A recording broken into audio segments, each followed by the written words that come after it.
τους διοργανωτές που μας προσκάλεσαν σε αυτή την ωραία εκδήλωση. Εγώ θα στρέψω τη συζήτηση σε ένα άλλο πεδίο, αυτό που έχει να κάνει με την ηθική και με την πολιτική, και θα ξεκινήσω προσπαθώντας έτσι να δω τι είναι η φιλοζωία, ας πούμε, και με αφορμή από τους προηγούμενους ομιλητές, οι οποίοι εστίασαν σε κάποια συγκεκριμένα ζητήματα που είναι έτσι στο πρακτικό κομμάτι. Εγώ όμως θα κάνω μια προσπάθεια να μεταφέρω αυτή τη συζήτηση στο θεωρητικό, ξεκινώντας από το ερώτημα αν η φιλοζωία είναι κάτι που αφορά αποκλειστικά και μόνο στα κατοικίδια ή όχι. Και εδώ είναι ένα μεγάλο θέμα, είναι μια συνήθις παρανόηση και χωρίς να έχω μια τελεσίδικη απάντηση γι' αυτό, δηλαδή το αν όντως η φιλοζωία είναι φιλόζωος, είναι αυτός ο οποίος έχει ένα κατοικίδιο και φροντίζει τις στηρώσεις, φροντίζει τα αδέσποτα και κάνει αυτό το πολύ ωραίο έργο που είναι και δύσκολο και κοπιαστικό και χρονοβόρο και έχει και μια μεγάλη οικονομική ζημία.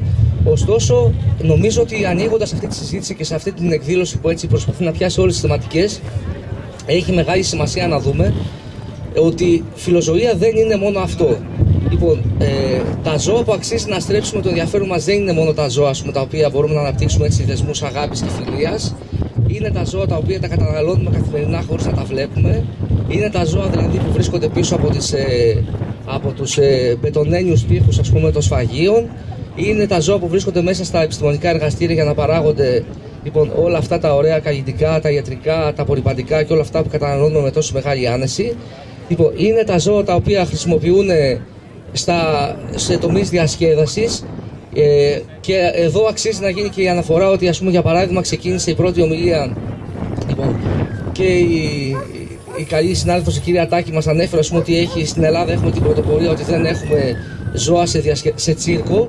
Παρ' όλα αυτά, ακόμα και αν προχωρήσετε και κάνετε μια βόλτα στην παραλία, θα δείτε, ας πούμε, ζώα να χρησιμοποιούνται σε κάποιο τύπου διασκεδάσεις. Δηλαδή, ακόμα και το ότι έχω ένα λογάκι και το φορτώνω πάνω 280 παιδάκια την ημέρα, είναι και αυτό κάτι, ας πούμε, που κανονικά υπάγεται στον νόμο. Ωστόσο, δεν είναι αυτό το θέμα μου. Το θέμα μου είναι τα πειραματόζωα και θα προσπαθήσω να εστιάσω εκεί. Πειράματα σε ζώα έχουμε από την αρχαιότητα. Δηλαδή, στην αρχαία Ελλάδα γνωρίζουμε ότι γινόντουσαν πειράματα σε ζώα, υπό την έννοια, όχι την έννοια όπως το γνωρίζουμε σήμερα σε ένα εργαστήριο όπου γίνονται κάποιες δοκιμές προϊόντων, ας πούμε ζωοτομίες.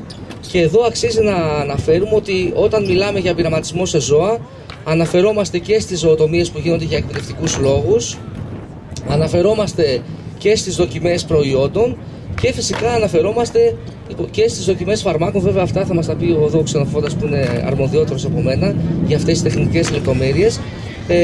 Ξέρουμε εμείς όμως, έχουμε αναφορές ήδη από τον Αριστοτέλη και από παλαιότερους, ας πούμε, που κάνανε ανατομίες, και βάσει αυτών μπορώ να σας πω και με μεγάλη εστίαση στην επιστημονική επανάσταση στο 17ο αιώνα, είχαμε πραγματικά πολύ μεγάλη πρόοδο στον τομέα της ιατρικής. Αυτό είναι κάτι που δεν μπορεί να το αμφισβητήσει κανένας. Γνωρίζουμε, ας πούμε, ότι η κυκλοφορία του αίματος, ας πούμε, που ανακάλυψε ο William Harvey, ας πούμε, στο Πανεπιστήμιο της Πάδοβα το 17ο αιώνα, ήταν ένα αποτέλεσμα, ας πούμε, εκατοντάδων σκυλιών, που τα είχε κάνει ανατομία ενώ ήταν εν ζωή.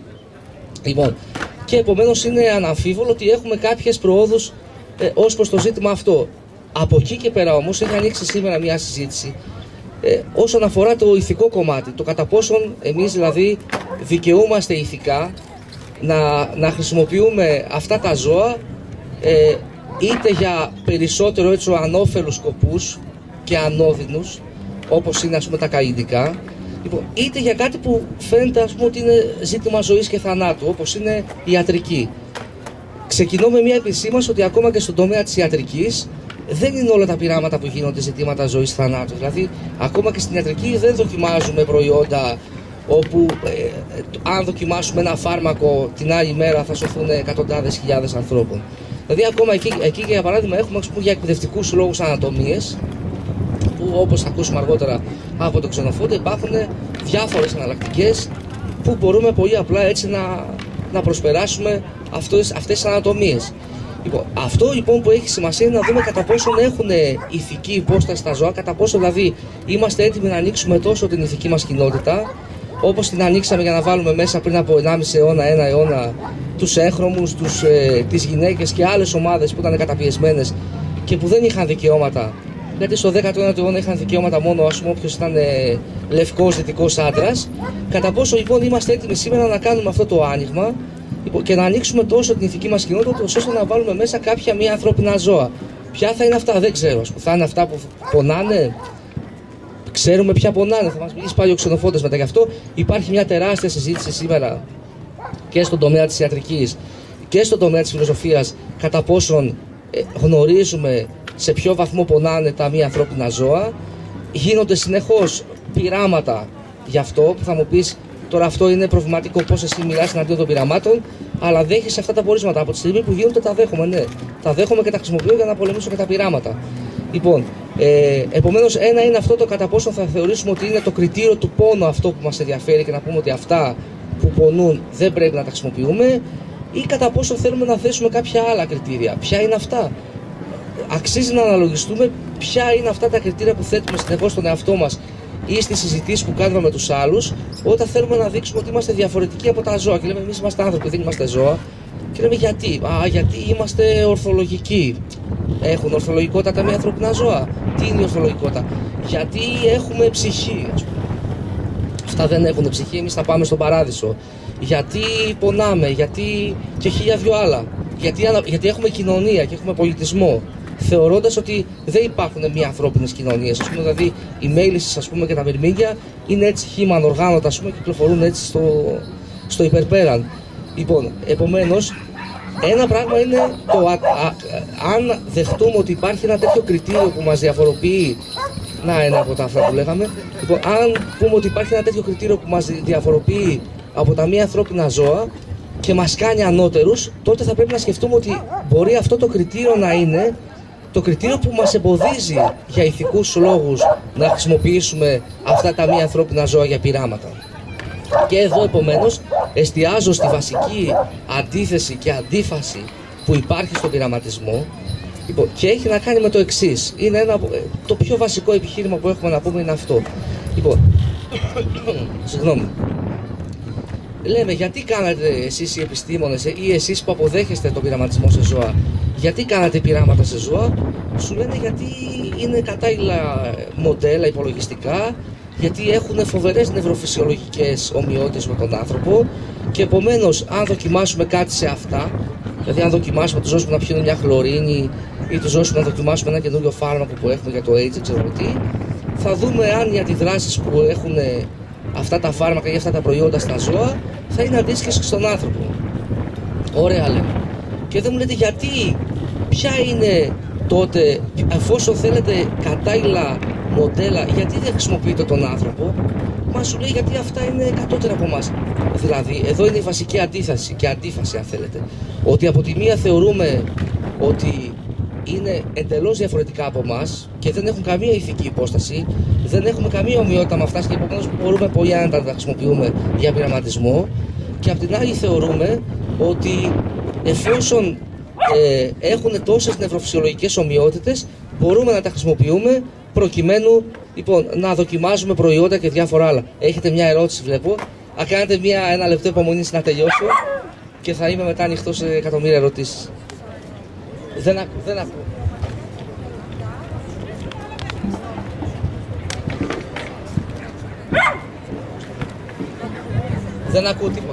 Δεν ακούω τίποτα.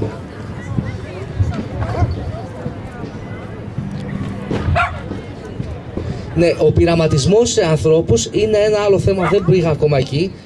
Είναι ένα θέμα που είναι δύσκολο, δεν είναι απαραίτητη συνεπαγωγή αυτό. Αλλά αν θέλετε μπορούμε να το συζητήσουμε και αυτό έτσι μια που το ανοίξατε.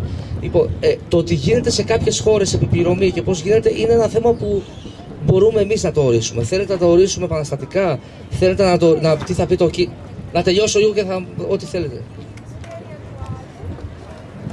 Θα απαντήσω, άμα κάνετε λίγο υπομονή θα απαντήσω, ναι.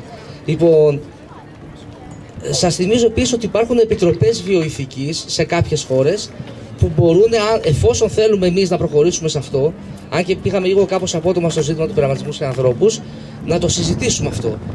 Ας πούμε, εφόσον θέλετε να το θέσουμε, θα μπορούσαμε να πούμε να υπάρχουν κάποια κριτήρια. Πρώτον, να μην υπάρχει οικονομικό κίνητρο.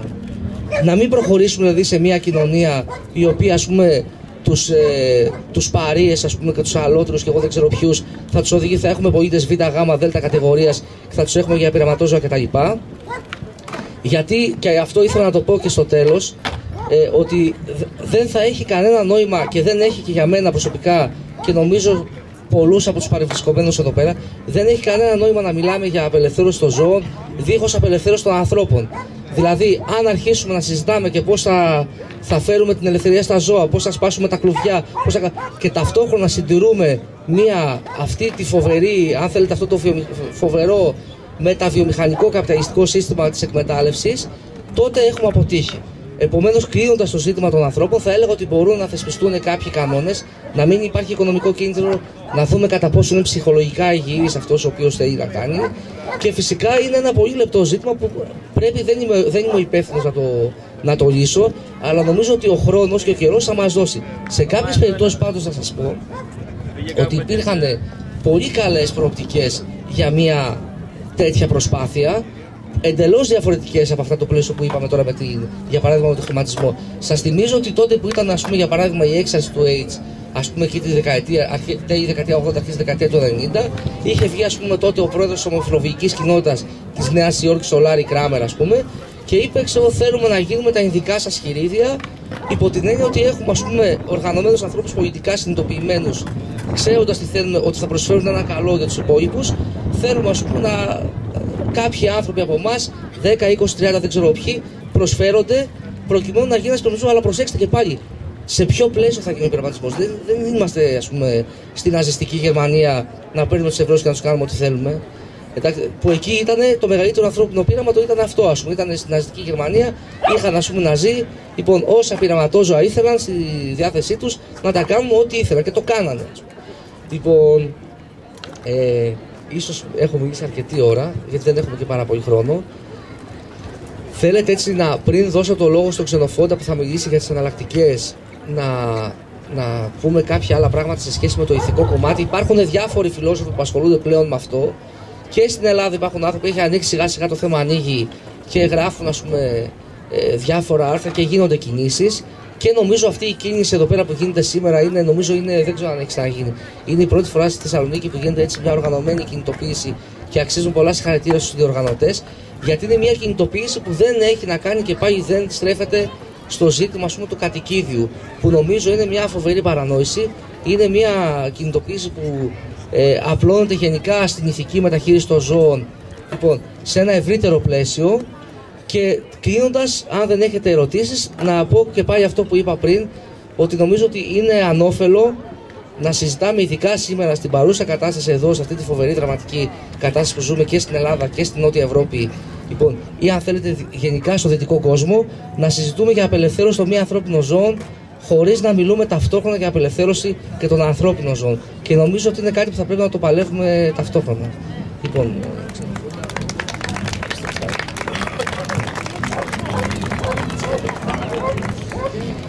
καταρχάς, χαίρομαι που ο καιρός μας το επιτρέπει να είμαστε όλοι μαζί εδώ σήμερα.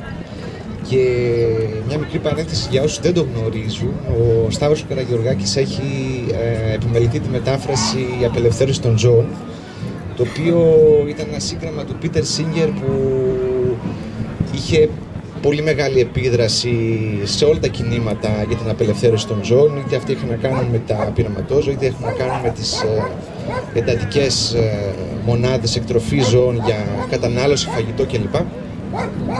Και ακόμα και σήμερα καθορίζει με τη βασική του επιχειρηματολογία. Εγώ από τη μεριά μου, λόγω και των σπουδών στην κτηνιατρική αλλά και προσωπικής ενασχόλησης και ενδιαφέροντος,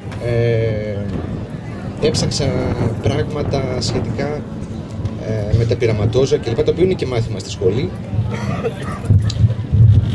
Να σας πω ότι έχουν αλλάξει πάρα πολύ τα πράγματα τις τελευταίες δεκαετίες. Δηλαδή αυτό είναι ένα debate το οποίο συνεχίζει, έχει μια δυναμική το ζήτημα της χρήσης πειραματόζωων, με πάρα πολλούς και από τη μια πλευρά υπέρμαχους και ενάντιους στον πειραματισμό των ζώων πάνω σε ζώα. ιδίως ό,τι έχει να κάνει με συμπεράσματα τα οποία περιμένουμε να πάρουμε για τον άνθρωπο. Δεν μιλάμε για καθαρά κτηνιατρική έρευνα, έτσι, δηλαδή για φάρμακα και θεραπείες που θέλουμε να βρούμε σε ζώα. Γιατί ο μεγαλύτερος αριθμός των πειραματοζώων που χρησιμοποιούνται αυτή τη στιγμή δεν είναι για αυτό το σκοπό, δεν είναι δηλαδή για να βρούμε φάρμακα και θεραπείες για τα ίδια τα ζώα, όσο για τον άνθρωπο και κυρίως έτσι χρήσεις και λοιπά διαφόρων ουσιών, τι να σας πω, αποκαθαριστικά και λοιπά, καλλιτικά, πολλά, τα οποία δεν χρειάζονται εν τέλει και όπως θα δείτε και από την νομοθεσία που θα συζητήσουμε λίγο αργότερα,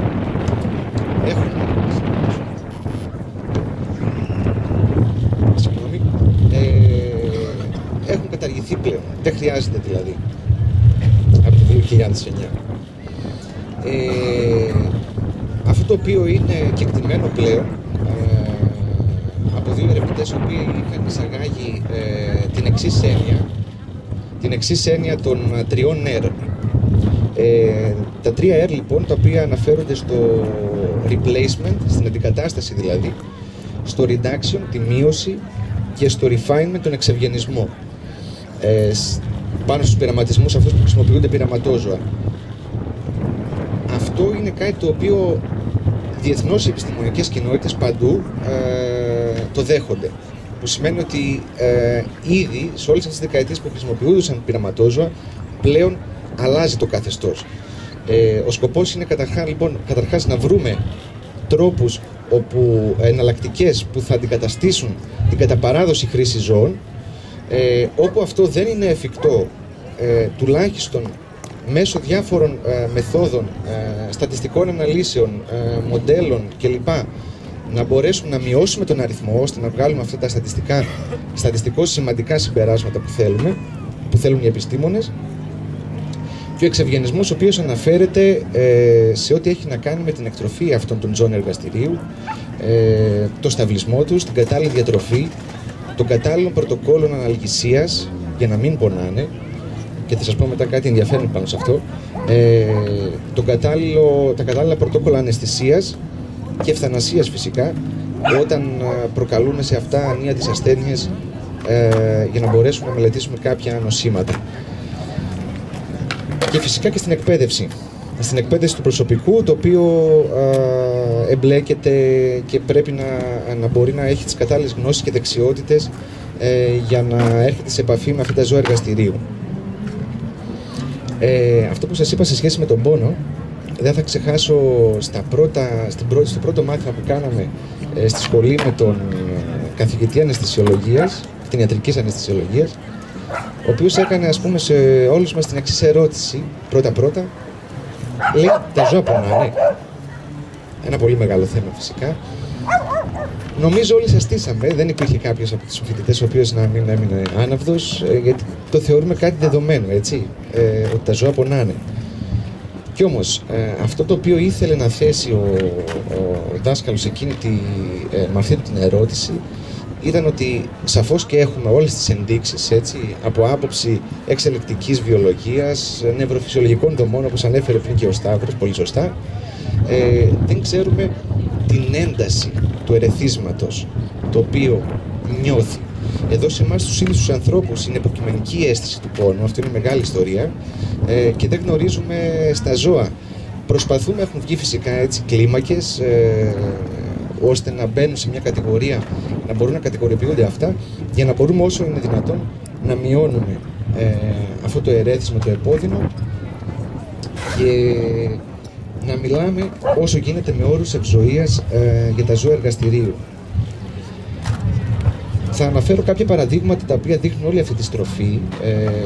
Ανέφερα πριν την αρχή των 3 R, έτσι ονομάζεται, η οποία έχει έκφραση παντού. Και στον πειραματισμό, όπως αναφέρει πριν και ο Σταύρος, ας πούμε, σε ζωοτομίες κλπ, αλλά και στην εκπαίδευση. Και αυτό είναι ένα σημαντικό κομμάτι για όλους τους σπουδαστές βιοιατρικών επιστημών κλπ. Η πρώτη τους δηλαδή επαφή, που αύριο μεθαύριο θα αναλάβουν θέσεις σημαντικές ή πάνω στο έργο τους κλπ. Έρχονται σε επαφή με ένα ζώο εργαστηρίου στο οποίο καλούνται να κάνουν κάποια τεχνική προκαλώντας ημί πόνο. Αυτό είναι σίγουρα ένα μεγάλο σοκ. Για άλλους όχι τόσο. Το οποίο γινόταν κατά κόρον, μπορώ να σας πω, μέχρι και προ-πενταετίας, τουλάχιστον μιλώντας για τη χώρα μας. Έχει αλλάξει πάρα πολύ αυτό όμως, και αυτό οφείλεται σε όλους εμάς οι οποίοι υποστηρίζουμε το κίνημα για την απελευθέρωση των ζώων, ζητώντας, είναι αυτό που λέμε το λόμπι, το οποίο καταφέρνει και έχοντας στην άκρη του προσπαθεί για πιο αυστηρές νομοθεσίες, υπερασπιζόμενοι ουσιαστικά την ευζοία, μέχρι κάποια στιγμή, αν είναι δυνατόν, και την κατάργηση παντελώς των ζώων εργαστηρίου. Θα δώσω ένα παράδειγμα από τη κτηνιατρική σχολή του Tufts στην Αμερική, στις Ηνωμένες Πολιτείες, όπου οι ανατομές δεν γίνονται για εκπαιδευτικούς λόγους σε πτώματα ζώων τα οποία θανατώνονται για αυτόν τον λόγο, αλλά υπάρχει οικονομική ελάφρυνση στους ιδιοκτήτες ζώων τα οποία για καθαρά ιατρικούς λόγους έχουν υποστεί ευθανασία λόγω ανίατων νοσημάτων, επώδυνων κλπ.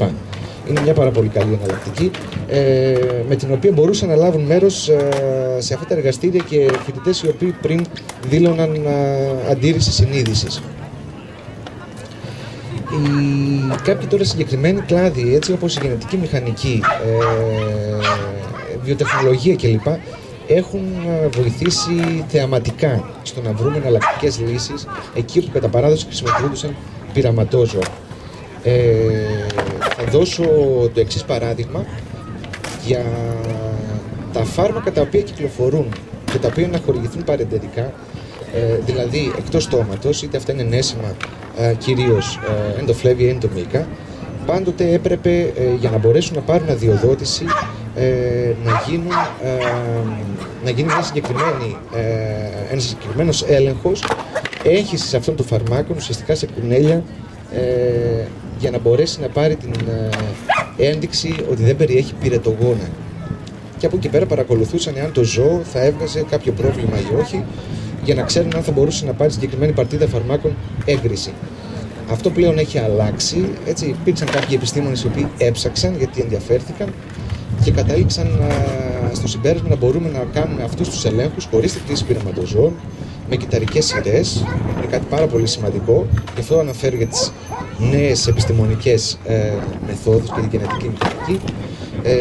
Καλλιέργειες ουσιαστικά κυτάρων στο εργαστήριο, στο τριβλίο μας, οι οποίες μπορούν να μας δώσουν αποτελέσματα τοξικότητας κλπ. Χωρίς να γίνει η εφαρμογή τους πάνω σε πειραματόζωα. Έναν οργανισμό δηλαδή ο οποίος νιώθει, αισθάνεται, καταλαβαίνει και αν το θέλετε έχουμε και εμείς μια ευθύνη, σαφώς, γιατί το έχουμε εκεί και το προκαλούμε. Άλλο παράδειγμα που μπορούμε να δώσουμε, αυτή η καινούργια μέθοδος ονομάζεται LAL, αυτό ήθελα να αναφέρω, με τις κυταρικές σειρές, το οποίο γίνεται και σε ελέγχους για πολλά άλλα, για τοξικότητα πολλών άλλων ουσιών φαρμάκων, τα οποία κυκλοφορούν από εκεί και πέρα στο εμπόριο έχοντας πάρει έγκριση.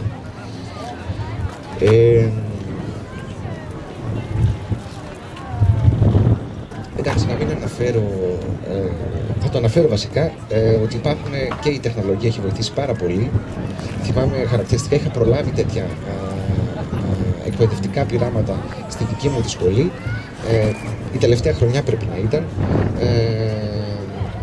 όπου χρησιμοποιούσαν πειραματόζωα για να κάνουν κάποιες τεχνικές, να μπορέσουμε, ας πούμε, ο φοιτητής να μάθει κάποιες δεξιότητες. Όλα αυτά έχουν αλλάξει πλέον με υπολογιστικά μοντέλα. Κανονικά στον υπολογιστή ο φοιτητής μπορεί να ελέγξει διάφορα πράγματα χωρίς να πειραματίζεται πάνω στο ζώο, αλίμονο. Και μιλώντας πάνω σε αυτό, λέω για τη χώρα μας, η ευρωπαϊκή νομοθεσία είναι από τις πλέον έτσι ευαισθητοποιημένες, λόγω των πολιτών δηλαδή και των κινήσεων και των κινημάτων αυτών που έχουν γίνει για την απελευθέρωση των ζώων, είναι από τις πλέον ευνοϊκές για τα πειραματόζωα. Ακολουθεί η Αμερική. Βέβαια δεν ξέρω τι γίνεται σε άλλες χώρες, στην Κίνα για παράδειγμα, αλλά είμαστε τυχεροί σε αυτό. Αυτό δεν σημαίνει ότι εφησυχάζουμε, συνεχίζουμε πάνω σε αυτή τη γραμμή και καλό είναι για όλους όσους βρίσκεστε εδώ. Θέλω να προτείνω μετά, δεν έχουμε slides, δεν έχουμε κάτι να μπορέσουμε να το δείξουμε. Όποιος θέλει και ενδιαφέρεται πάντως θα έρθει σε επαφή με τη φιλοσοφία λίγο πολύ της βιοειθικής για τη χρήση των ζώων και την εκμετάλλευσή τους κατά άλλους από τον άνθρωπο. Καλό είναι να έρθει σε επαφή με ένα διαδικτυακό τόπο, το οποίο έχουν θέσει ερωτήματα βιοειθικής από ένα πανεπιστήμιο στην Αμερική για να απαντήσουν σε κάποια ερωτηματολόγια. Έχω εδώ τη διεύθυνση, όποιος θέλει και ενδιαφέρεται μετά μπορεί να έρθει να το σημειώσει. Αυτά λίγο πολύ είχα να πω εγώ. Αν κάποιος έχει απορίες, ερωτήσεις κλπ. Ξέρετε, το θέμα τα πειραματόζωα, επειδή ακριβώς είναι αυτό που ανέφερα στην αρχή, έχει δυναμική, κινείται ακόμα. Δεν έχει καταλήξει, δεν έχουμε κατασταλάξει. Είναι μεγάλη ιστορία το ότι έχει αποδεχθεί πλήρως η επιστημονική κοινότητα αυτή την αρχή. Οπότε, ο σκοπός τους είναι κάποια μέρα να φτάσει στην κατάργηση των πειραματοζώων. Οπότε, από εκεί και πέρα όλοι έχουμε ρόλο, όσο μπορούμε, συμμετέχοντας σε διάφορα ερωτηματολόγια τα οποία βγάζει κατά καιρούς οι επιτροπές της Ευρωπαϊκής Κομισιόν για τι πιστεύουν οι Ευρωπαίοι πολίτες σε σχέση, για παράδειγμα, με τον πειραματισμό πάνω σε θηλαστικά, τα οποία γνωρίζουμε μας είναι πιο κοντινά, ή σε ασπόνδυλα, σπονδυλωτά κλπ. Τα οποία δεν έχουν την ίδια νευροφυσιολογική δομή όπως έχουν τα ζώα τα οποία γνωρίζουμε και έχουμε στο περιβάλλον μας. Και αυτό παίζει ρόλο, γιατί είναι εν τέλει η γνώμη και η στάση η δική μας η οποία οθεί τους θεσμούς και τις αρχές να παίρνουν κάποιες αποφάσεις, αλλάζοντας αυτό που μου αρέσει να λέω, το παράδειγμα. Είμαστε δηλαδή, πιστεύω, σε μια εποχή πολύ κρίσιμη για να αλλάξουμε σαν συνείδηση εποχή παραδείγματος. Όλες οι παλιές δομές αρχίζουν σιγά σιγά είναι σε ερωτηματικό και όλο αυτό έχει μια υπέροχη δυναμική του οποίου είμαστε μέρος. Αν κάποιος έχει απορίες,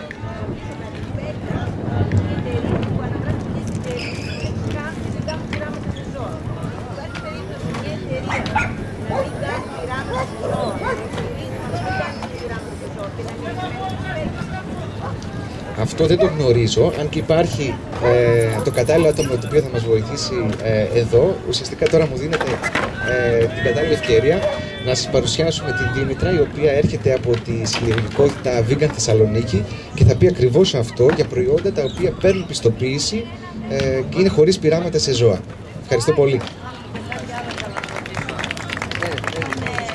Θα έχουμε στο σούπερ μάρκετ σκυλιά.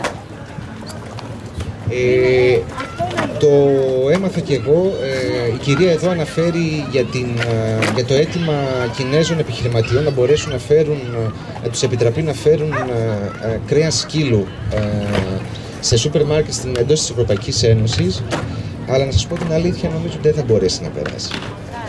Έτσι, γιατί σας είπα, είναι η Ευρωπαϊκή Νομοθεσία λόγω των πολιτών και λόγω αυτών των κινημάτων από τις πιο ευαισθητοποιημένες. Θα δούμε, εδώ είμαστε. Αυτή η εταιρεία που πριν δώσουμε το λόγο στη Δήμητρα που θα μας μιλήσει για αυτά τα προϊόντα, τα Crew Cruelty, που είναι ελεύθερα, ας πούμε, από Free Cruelty, ανάποδα το είπα, λοιπόν, που δεν έχουν γίνει πειράματα σε αυτά. Θέλω να κάνω έτσι δύο μικρά σχόλια σε σχέση με τα δύο ερωτήματα που ακούστηκαν. Ότι πρώτον, η PETA είναι οργάνωση η οποία ασχολείται με τα ζώα, με την ηθική μεταχείριση των ζώων, και δεν γράφονται εταιρείες αυτοί. Είναι απλά η ίδια ελέγχει ποιες εταιρείες κάνουν πειράματα και ποιες όχι. Λοιπόν, σε σχέση με το τελευταίο ερώτημα που ακούστηκε εκεί από την κυρία,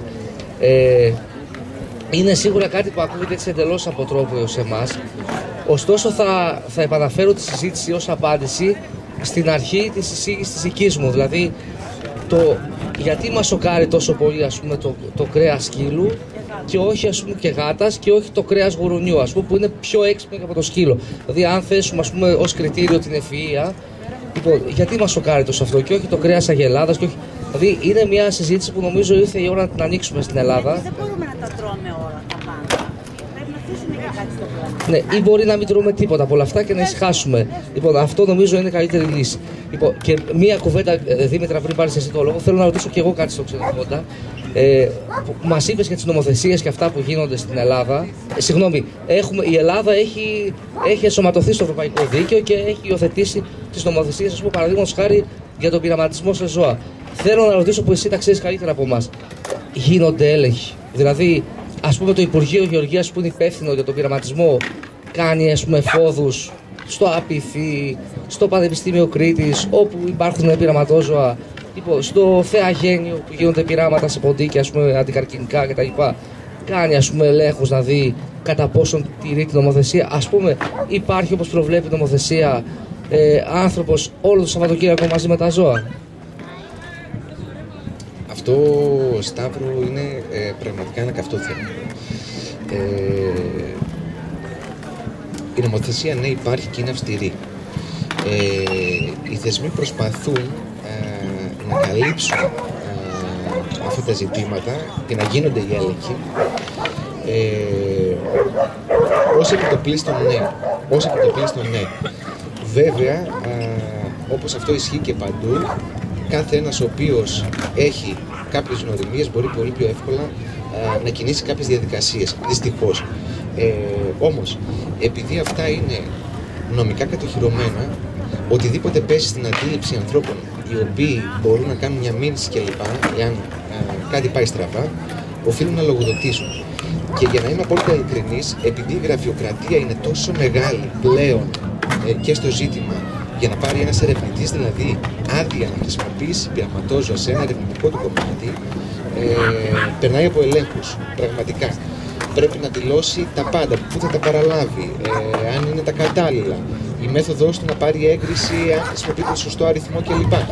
Που πολλοί ερευνητές πλέον, εκεί που ήταν πιο εύκολο και χρησιμοποιούνταν, πλέον το αποφεύγουν. Χρησιμοποιούν περισσότερο κλινικές μελέτες, κάνουν ανασκοπήσεις, κλινικά περιστατικά, παρά να μπουν στη διαδικασία όλο αυτό το κοινωνία της γραφειοκρατίας για να χρησιμοποιήσουν πειραματόζωα. Και αυτό εν τέλει λειτουργεί υπέρ.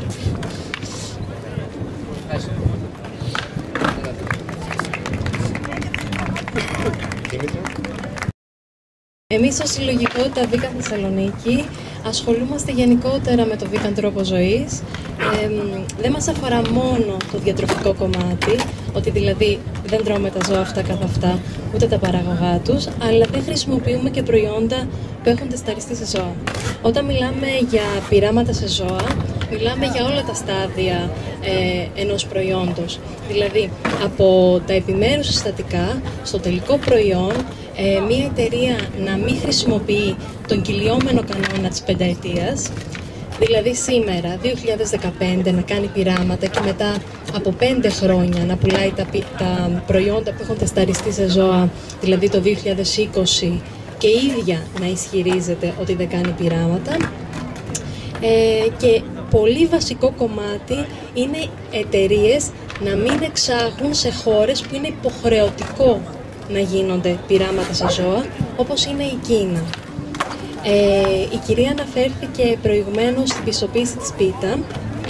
Θα σας έλεγα ότι είναι πιστοποίηση, αλλά υπάρχουν και πιο αυστηρές πιστοποίησεις, όπως είναι η Living Bunny, γιατί η Living Bunny, η πιστοποίηση Living Bunny, που είναι η πιστοποίηση της Βρετανικής Ένωσης για κατάργηση της ζωοτομίας, πιστοποιεί ότι ένα προϊόν δεν έχει τεσταριστεί σε ζώα σε όλα τα στάδια της παραγωγής και κάνει και ελέγχους πάνω σε αυτό. Το σήμα, σας έφερα εδώ, το σήμα Living Bunny είναι αυτό εδώ πέρα και κοιτάμε να υπάρχει στα προϊόντα που χρησιμοποιούμε. Εμείς ως συλλογικότητα έχουμε και Facebook group και Facebook page και έχουμε φτιάξει μία λίστα και ο καθένας μπορεί να δει ποια προϊόντα πουλάνε εδώ στη Θεσσαλονίκη, σαπουάν, απορρυπαντικά, αφροξυρίσματος, τα πάντα που δεν έχουν τεσταριστεί σε ζώα, Και επίσης υπάρχει και μια άλλη πιστοποίηση, αυτή που είναι της Vegan Society, δεν ξέρω αν φαίνεται, που πιστοποιεί ότι το προϊόν δεν έχει τεσταριστεί σε ζώα, αλλά και ούτε περιέχει ζωικά συστατικά. Οι διαφορές ανάμεσα στις δύο πιστοποιήσεις είναι ότι η Leaping Bunny, το λαγουδάκι αυτό, πιστοποιεί την εταιρεία αυτή καθ' αυτή, όλη την εταιρεία, ενώ της Vegan Society πηγαίνει ένα προϊόν. Δηλαδή, μπορεί μια εταιρεία για άλλα προϊόντα να κάνει πειράματα, αλλά για το συγκεκριμένο να μην κάνει. Οπότε, για τα πειράματα, πιο αυστηρή είναι Leaping Bunny. Και υπάρχει και βεβαίως και η πιστοποίηση της PETA, της Vegan.org και υπάρχουν και διάφορες άλλες λιγότερο αξιόπιστες πιστοποίησεις. Το θέμα είναι πρακτικά. Όταν πηγαίνουμε σε ένα σούπερ μάρκετ, τα πάντα τεστάρονται σε ζώα. Οπότε, από τα σούπερ μάρκετ είναι ελάχιστες οι εναλλακτικές που μπορούμε να πάρουμε. Περισσότερο, αν πάτε και στο stand το ενημερωτικό της Vegan Θεσσαλονίκη, μπορεί και να έχετε ήδη κάποιο φυλάδιο. Στην πίσω σελίδα έχουμε 3 διαφορετικές λύσεις. Δηλαδή, αντί κάποιος στο σπίτι του να χρησιμοποιεί κλασικά απορρυπαντικά για τα τζάμια, για το πάτωμα, να χρησιμοποιεί απλά προϊόντα όπως είναι ξύδι, σόβα, μαγειρική, σαπούνι ελαιολάδου και στη συνέχεια, αν δει κάποια προϊόντα που είναι δύσκολο να τα φτιάξει μόνος του, να προσανατολιστεί σε μαγαζιά που πουλάνε αυτά τα προϊόντα. Στη σελίδα μας θα βρείτε και λίστα με τις πιστοποιήσεις αυτές καθ' αυτές, αλλά και από πού μπορούμε να τα προμηθευτούμε.